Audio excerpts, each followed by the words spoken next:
Get this and get it straight. Crime is a sucker's road, and those who travel it wind up in the gut of the prison of the grave. This time a bride-to-be, a corpse in a plush bungalow, and a southern drawl behind a gun all had one thing in common. They moved through the same deep shadow. It happened like this. From the pen of Raymond Chandler, outstanding author of crime fiction, comes his most famous character in The Adventures of Philip Marlowe.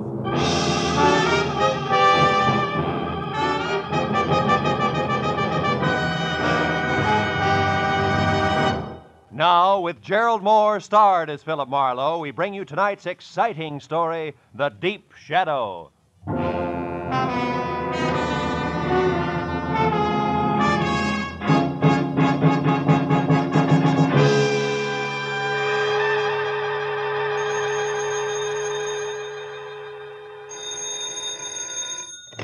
Hello. Mr. Philip Marlowe, please. This is Marlowe. Oh, my name is Harbury Kettering, and I'm to be married in 4 hours at 9 sharp. Well, congratulations. I hope you'll be very happy. But my bride is gone. Disappeared. I need your help. Now, look, if you've been left waiting at the altar, I can't... No, it's nothing like that. She's in trouble, Mr. Marlowe, I'm sure. Oh? Shirley loves me. Now, I'll pay anything you say, 200, 300, anything. Only get out here fast, please. Oh, wait a minute. Where is here? 3840 Sunswept Drive. It's in Studio City, just across the hills from Hollywood. 3840. Take Laurel Canyon. Well, now, look, Mr. Kettering, Please, Mr. Marlowe, please. Okay. All right, Mr. Kettering, I'll see you.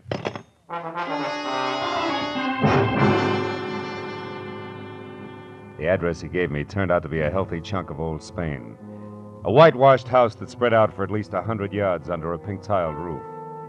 I was admitted by a butler with owl eyes, no shoulders, and a small bay window, and we played Follow the Leader over cool marble, ankle-deep Persian rug and inlaid Philippine mahogany. Finally, I was ushered into the ballroom, which was big enough for a highlight match. It was decked out for a wedding, from the champagne buckets and dead-over-ice lobsters to a pink rose-covered canopy at the center. And in the middle of it all, chain smoking while he worried, was my new client, Harvey Kettering. Well, Mr. Marlowe, I'm afraid there isn't a moment to lose, so I'd better tell you what I know quickly. But let's step outside on the patio. All right, Mr. Kettering. Mr. Marlowe, last night, Shirley and I What's went her to full name, Mr. Kettering? Doyle, Shirley Doyle. Oh, yes, here. Here's a snapshot of her. Mm-hmm. She's 25, blonde, and as you can see, Mr. Marlowe, very attractive. You're so right. You started to tell me about last night. Oh, yes. We were out together at a nightclub, the Blue Chip. On Ventura Boulevard? Oh, yes. Now, we'd never been there before, yet I think that's where it started. What do you mean, started? Well, when we were leaving the place about midnight, I called a cab.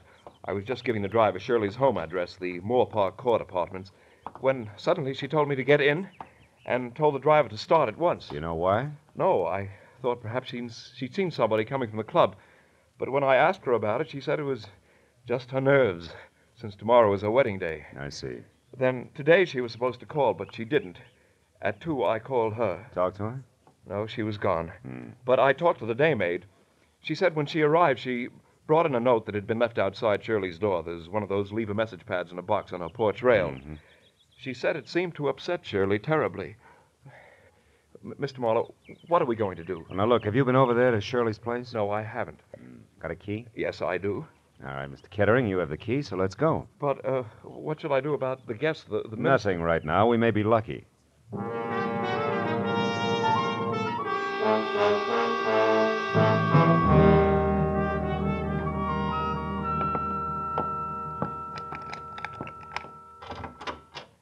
There are only 3 rooms, Mr. Marlowe. What do you suggest we do? Well, first, let's look for that note. She may have left it here somewhere. Oh, you try the bedroom. I'll start with the wastebasket. Full of papers. All right. Just as you say, Mr. Marlowe. Yeah, sure. Endicott Clinic. 321 North Rossmore. Say, Kettering, what does Shirley do for a living? Oh, she was a receptionist, Mr. Marlowe, at a medical clinic on Rossmore. Well, that figures. Mr. Marlowe. What? Mr. Marlowe, I found it. The note the maid spoke of, it's the same paper written with a soft pencil like the one attached to that box outside. It was on her dresser. Now, give it here. Let's see it. Dear Shirley Doyle, guess who I ran into last night? Francis Dragato. Suggest you meet me at the corner of Ventura and Woodsett Boulevard at 10:30. Not signed, huh? Is Francis spelled with an E? Yeah, the girl's name. I've never heard Shirley mention any Francis Dragato. And a public street corner wouldn't be much of a place to check 5 hours after people met, would it, Mr. Marlowe? No, I suppose not. Mr. Marlowe, what have you got? What is it? Oh, A page torn out of the classified directory, a listing of theatrical agencies. Line through by pencil from A down to C. The last one crossed out is capital artist. Yeah, that makes Drake Talent Agency next. Well, she never had anything to do with show business, Mr. Marlowe. What do you think it means? I don't know. You going to check with the Drake Agency? No, my first stop's going to be where you were last night, the Blue Chip. I know the owner, Eddie Shaft, and Eddie knows an awful lot, including things that aren't always exactly his business. May be able to help us if he wants to. Shall I come along, Mr. Marlowe? No, you go home, Kettering. I'll try to deliver your bride before 9. All right. Shall I pay you now? Now we'll let it go COD. I haven't the slightest idea what I'm going to run into.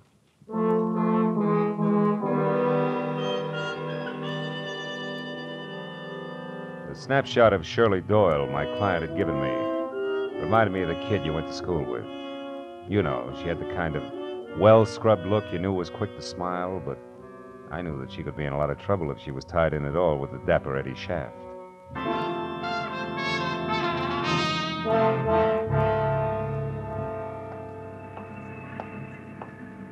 After dark, the Blue Chip was one of those cozy, soft lights melting on thick drapes kind of places.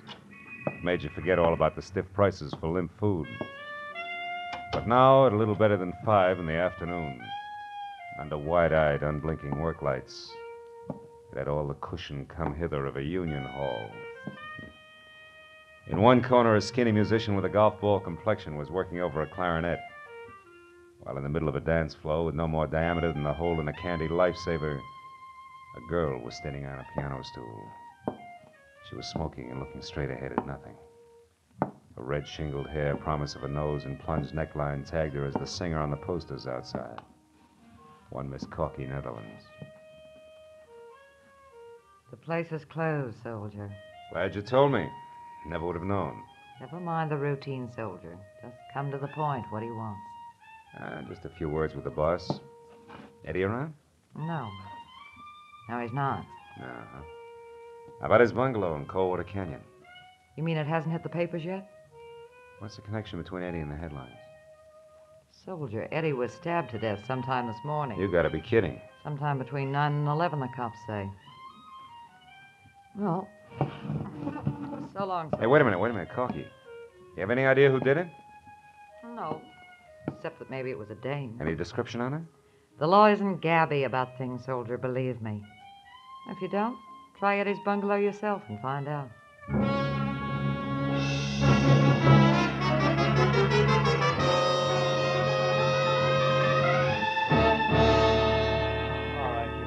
Hustle up, will you? Oh, yeah, and Mooney, don't forget to have that fingerprint crew go over his other car on that back porch rail. Okay, Lieutenant. Hey, can they start the body downtown now? Yeah, I guess so. We're not going to get any smarter staring at it. Hiya, Matthews. Huh? Oh, hello, Phil. What brings you up here? Curiosity, I was in the neighborhood. What's the setup? I hear it's supposed to be a woman. Could be. Where do you hear this? Singer over at the Blue Chip, Corky, Netherlands. Oh, her. Yeah, well, she's clear. She Yeah? was home right up until noon, and she can prove it. This happened a little before noon, an hour or so. But it was a woman, all right. What makes you so sure? Oh, Phil, fresh lipstick on a glass and a cigarette, a kitchen knife for a murder weapon, etc. No. Also, some long-nosed neighbor saw a girl. Said she was young, maybe blonde. She wasn't sure. Saw her run out of here a little after 11 this morning. Mm-hmm. All this adds up to somebody in particular, huh? Well, it should, Phil. Norma Mayetta. Who? She was Norma Mayetta is her name. She was yeah, Eddie's dearest, yeah. you see. It should add, but it doesn't. She left town last night for Chicago in the 1 a.m. plane. We checked it. Of course, Eddie Shaft went with a lot of girls. Excuse me, Yeah, Lieutenant. so right. We just got hold of that night cashier over at the Blue Chip. Yeah, what do you say, Mooney? Shaft took $50,000 in small bills out of the office safe last night. Oh, what time? About 2 a.m. Had it in a large manila envelope. Yeah, nothing even close to manila envelopes turned up here, has it? No, Lieutenant, but that gives us another angle to shoot at. All right, Mooney, pass the word to the boys. Okay, Lieutenant. Look, Marlowe, just a passing thought. What? You sure you're just curious? You sure you don't want to play 1 and 1 makes 2 with me? Yeah, I'm sure, Lieutenant. Well, look, I'll see you. I'll give you a call Marlowe, if I... Huh? wait a minute. Yeah? Look, I know all about your professional ethics, relations between client and private detective. We Yeah. won't go into that. We're going to go into something else very briefly, Phil. The law on many points is quite clear, Marlowe. Clear like what, Matthews? Clear like the status of an accessory before or after the fact in a murder case. And like aiding and abetting a criminal. Like a lot of things you know all about, Phil. Keep him in mind, will you? Okay, Matthews. Yeah, I'll see you.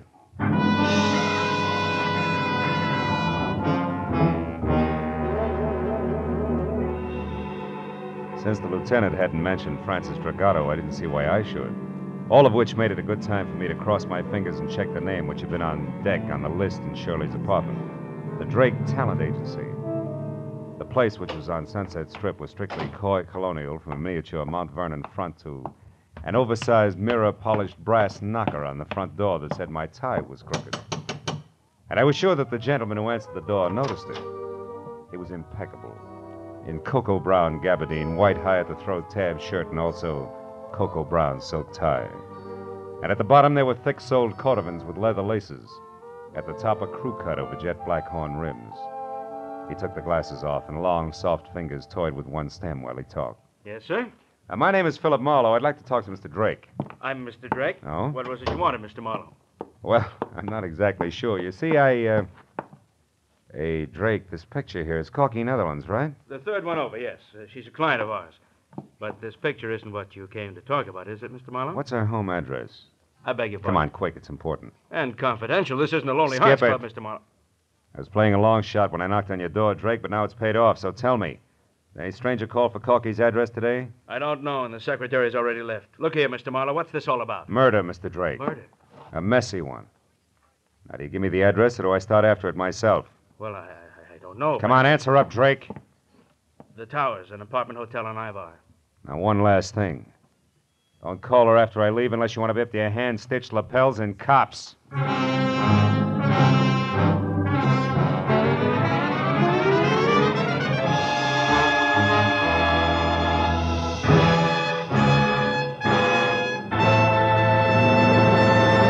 In just a moment, the second act of Philip Marlowe. But first, you might think that after several years with Gracie Ellen, George Burns had seen everything, done everything, been everything. But this Wednesday night, you'll find George in a brand new role, that of a Florodora girl, with costume and complications by Gracie Ellen. The Burns and Allen Show is heard every Wednesday on most of these same CBS stations, along with the Bing Crosby Show and the Groucho Marx program.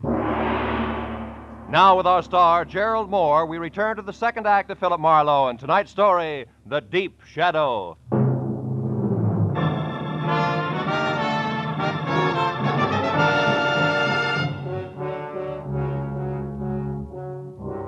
I left the glossy Mr. Drake in his glossy little agency with his mouth hanging open and drove down to Hollywood Boulevard to Ivar, and from there up the hill to a 5-story air-conditioned monolith with Venetian blinds called the Towers, which offered about as much sanctuary as the Yankee Stadium.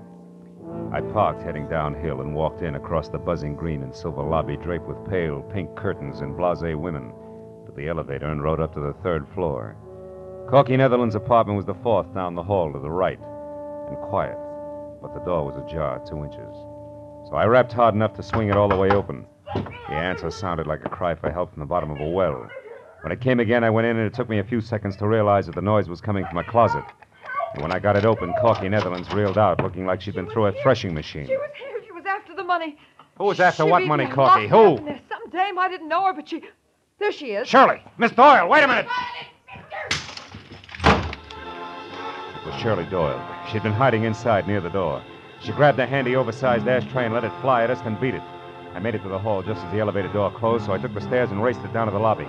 I got out on the street in time to see Shirley with a large manila envelope in one hand pile into a sleek new Hudson and take off. I ran to my car to follow her, but that was as far as I got. I was stopped cold by a nasty little gun in the hands of a southern accent behind a pair of strictly Hollywood dark glasses. Be a good boy, honey, and hold it. Now, look, Right sister, there. who do you think you are? Now, What do you... I'll ask the questions if you don't mind. Why are you in such a fuss over the girl who just made off there? I was trying to get her out of a jam, believe it or not. Well, now, isn't that the darndest coincidence you ever saw? So am I. Only you want to catch her, and I want her to get away. But I guess that's life, isn't it, honey? Yeah, in the raw. You said it. We got big business together, her and me. And it sure don't include you. Just a minute. This ad's like you could be Francis Dragato. Francis who? Dragato. Me? Yeah. Oh, that name's much too fancy for the likes of me, honey. I reckon we can break it up now. So why don't you just give me the keys there in your hand? My keys? Come on, give. Yeah, well... That's a good boy. Now, don't try anything silly. And, don't fret, honey. I'll leave your car 2 or 3 blocks down the street here. Look, maybe you ought to go back upstairs and console little sugar child up there. Maybe take her to a movie or something. You know, to cool her off. Well, that's a nice, fresh thought. I'm loaded with them. Yeah, you're Try loaded. me again sometime. So long. Dames. Someday I'm going to get a case where there's no dames connected. Either directly or indirectly. Parking my car 3 blocks away, that's fine. Just fine. Hey, going up.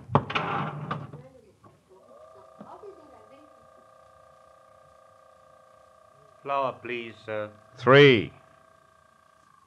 Did you catch her, Marlowe? Did you get her? No, she got away. Which leaves you and me, Corky, to make cozy conversation about that mention of dough you slipped on when I let you out of the closet. Come on back in the room, honey. What money? Now, look, you worked for Eddie Shaft as a singer in his club, but what else was Eddie to you beside boss? Just a minute. I don't see what business that is of yours. It's easy. He was murdered. The cops have already talked to me, soldier. I'm clean. Those negotiations can be reopened at any time. But one thing, you forgot to tell them anything about dough, and yet they're very interested in 50,000 missing bucks. That 50 grand was right here in the apartment, wasn't it? Well, you can't blame a girl for trying, Marlowe. No, not unless she tries too hard. Now, what does the name Francis Dragato mean to you? Francis Dragato? Okay, skip it. Where'd you get the dough? Eddie gave it to me to keep for him. Why you?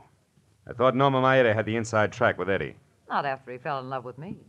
Oh, no, that's not good enough, baby. There was a double cross. Where was it? Now, look, Corky, you might as well be smart about it, huh? All right, I didn't kill him. But if you can get that dough back for me, I'll split it with you. Right down the middle. I'm listening. That club of his is dying on its feet. The blue chip's going broke. Eddie and Norma Maeda raised $50,000 to keep it going. But Eddie decided to get out from under. He got rid of Norma by sending her to Chicago in a trumped-up deal. And he put all that cash in one lump and gave it to me to hold. We were going to run out together. Only somebody got to him, nailed him, and that left you holding the bag with 50 grand in it. That's nice. Except then a girl who belongs in this mess like a great-grandmother belongs in a high hurdle race stepped in and took it away from you. With the help of a southern accent and dark glasses. Who are you calling? Friend of mine at Homicide. Why, you Sit down and shut up. So far, you've been lucky, Corky. Don't push it. Dan Matthews, homicide. Marlowe Matthews, listen, on that Eddie Shaft case. Yeah, what about it? I got a couple of things you might be of help to you. Now, look, item 1. That missing 50 grand is being sought after by a southern accent and dark glasses. A woman? Yeah, and she pulled a gun on me. Item 2. The name Francis Dragato, it ties in. D-R-A-G-O-T-T-O. Ring any bells? Dragato. That's what I said. Yeah, wait a minute. Oh, yeah, I What? remember, yeah. Yeah, but it's nothing, Marlowe. It's ancient Oh. history. Dragato I knew was a third-rate burglar, shot and killed resisting arrest down the Sandbar district about 5 years ago, way back when I was a prowl car sergeant. Look, what about this Tell me, southern... Dragato have a wife? No, I think there was a daughter around. Name though. Francis? I don't remember that good, Marlowe. Look, what is this Dragato business anyway? Well, so far it's a hunch. That's what I thought. Climb off of it and get down to facts, will you? Who's the dame after that Eddie Shaft money, and where did you run into her? I lost her on Ivar. That's not what I asked you, I Marlowe. know that's not what you asked, but anything else would be a breach of my client's confidence. All right, look, Marlowe, I'm real serious. I'm going to give you just 1 hour to notify your client and get down here and spill. After that, I'm putting out a call to have you picked up for withholding evidence. Yeah, Matthews ain't kidding this time. You, didn't say goodbye. That's quite a tightrope you walk, Marlowe. Yeah, sometimes. You're good. And I'm a girl of my word. You get that money back for me and it's 50-50. You're my only chance. Don't kid an old kidder, baby. You're a girl of 2 words, double and cross. Good night, Corky.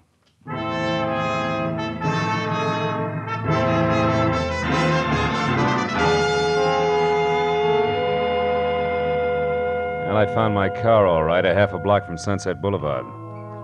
It took 20 minutes to get from there to the Sandbar district. And it was downhill all the way.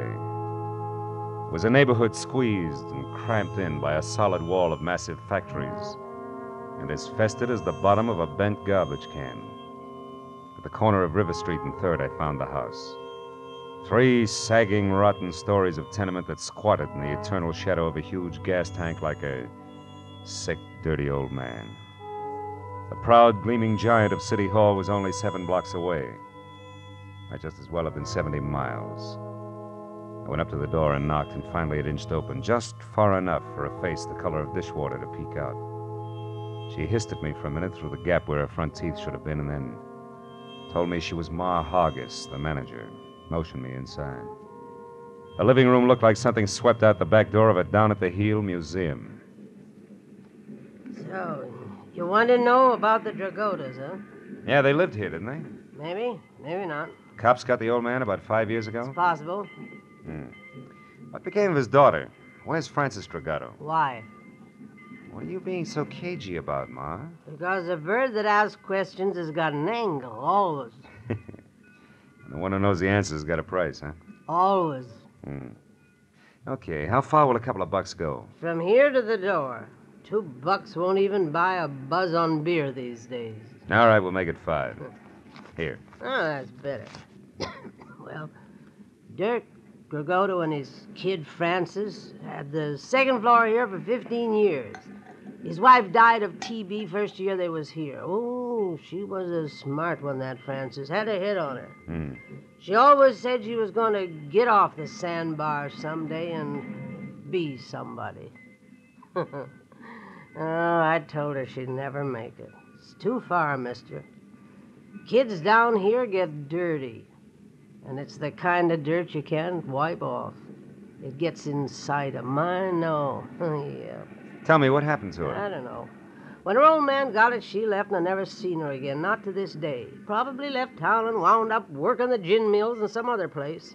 Is that They the always $5 do. worth? Huh? Well, you bought sight unseen, sonny. Tell me, you got a picture of her? Yeah. As a matter of fact, I have. Good. She was 17 at the time. It's kind of fuzzy, but you can see Hey, she wait a was minute, Ma. Huh? Are you sure this is Frances Dragato? Say, she lived in this dump for 15 years out, I'm sure, I know. She looks like somebody else. Girl who was supposed to get married tonight. I got another picture of Frances here someplace. Wait a minute now, a better one. Let me see now. Yeah, here it is. This was took down on Olivera Street, one of them stands. Oh, that's her best friend there with her, Norma Maeta. Norma Maeta. Norma was a tough little egg. Folks drank all the time and let Norma run wild. Oh, fine. Frances Dragato and Norma Maeta are friends. I'll say. Them two was quite a team. No bet. I always wanted to do something for them girls, but what can you ever do in a hole like this for anybody? You've just done it, Ma. Here's 5 more. Buy yourself another light bulb. Throw a party with the change. So long.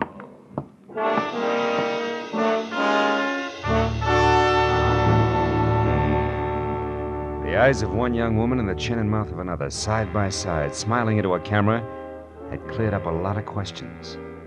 But there was one more that needed an answer fast. I called Matthews from the first phone booth I came to, brought him up to date in a hurry, and then asked him to check Norma Maeta's place, and if that was blank, to meet me at the Moore Park Court Apartments, which was the only other likely place I could think of. I crowded traffic lights all the way out, but he and Sergeant Mooney got there almost as soon as I did. And I led them back to Frances Dragato's well-lit cottage, the one she'd taken in her new name, Shirley Doyle. Mooney went to cover the back while Matthews and I moved in up front. Your hunches are paying off tonight, Marlowe. Oh, yeah, they're in here all right. Yeah, come on over this way. The window's open. We could catch a little conversation first, you know. It might help. Yeah, if you keep quiet, we can. I'm due in Chicago. Thanks for your help, Frances, dear. Yeah. I had to get this money. Now more than ever. You've got it, Norma, so goodbye. Now that stuffed shirt you're going to marry, you'll never know where you really came from or who you really are. Did you get that? Oh, and one more thing, dear, before I go. Yeah? I killed Eddie Shaft this morning. You what? Heard enough, I Matthews? killed No, Eddie hold a minute. Shaft. When he put me on the plane for Chicago, I figured something was fishy, so I got off and I came back. And I found out he was selling me short for that little jerk, Corky Netherlands. We had an argument. I killed him. Well, of all the Then I remembered seeing you leave the Blue Chip last night. I needed someone like you to get the money for me, Francis. Yeah, there's your tie-in. I couldn't afford to be seen here in L.A. when I was supposed to be in Chicago. Not with a murder on my neck. But you were seen by that man who chased me at the hotel. Who, Marlowe? He's still looking for a southern drawl and dark glasses. You're the only one who knows the truth, and That's you're what in it she with me thinks. now. I'm not going to let you involve me in a murder, Norma. Getting that money was one thing, but I'm not going to be mixed up in a killing. I don't care what it cost me. I'm going to tell the whole thing. You're a fool, Francis. I got a good alibi for one murder. It'll work for two. Let's go, Matthews. You're not fast. going Come to on. stop me now, Francis. Nobody is. And who's that? All right, hold it, girls. We're police. You're not taking me! Back, Matthews! Yeah. Mooney, stop her! Hey, stop! Drop it, lady. No! Come on, Marlowe. I think she's dead, Lieutenant. She wouldn't stop. She was shooting at me, but she's a woman. All right, Mooney. That gun in her hand, she was a killer and nothing more. Yeah, I suppose she was. If you asked that kid inside, she could tell you what made her that way. Oh, well, let's get out of here, Matthews.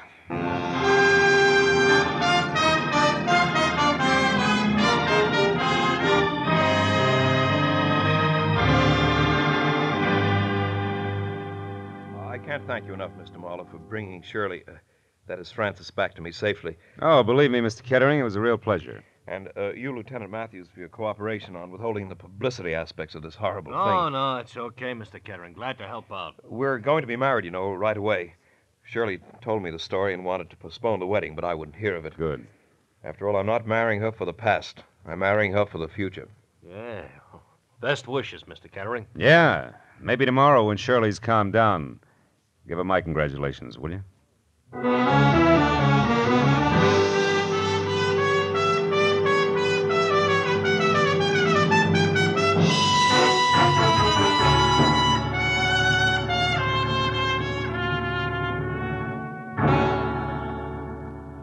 Well, after a long cup of coffee and a lot of conversation about people with Matthews, I finally got in my car and headed home to my apartment on Franklin Avenue, which isn't the best street in town, but it is lined with palm trees instead of garbage cans. And the sun hits it all day long. Yeah, but that reminded me again of River Street, the deep, perpetual shadow that hangs over it. A dirty shadow that Ma Hargis said could never be rubbed off. A shadow that spawns the Norma Maedas of the world. I was still thinking about it while I got ready for bed. I knew Ma wasn't 100% right. I'd seen the exception of the rule. But she was 99% right. Just enough to disturb my sleep. Oh, well. One guy can't change things. Can he?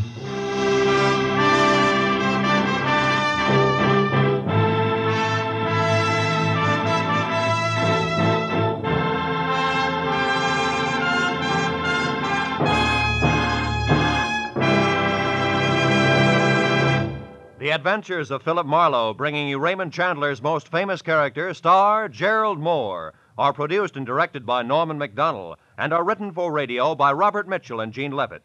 Gerald Moore may currently be seen starring in Republic's The Blonde Bandit. Featured in tonight's cast were Lillian Buyeff, Joan Banks, Verna Felton, Yvonne Patey, Jeff Corey, Jack Crucian, and Tom Holland. Detective Lieutenant Matthews is played by Larry Dobkin. The special music is composed and conducted by Richard Arant.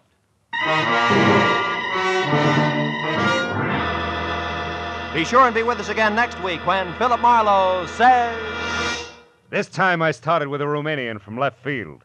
Got misled in the Philippine jungles, chased an English accent clear to Venice, and wound up at a Shinto shrine with a friend from Siam. All without ever leaving Los Angeles.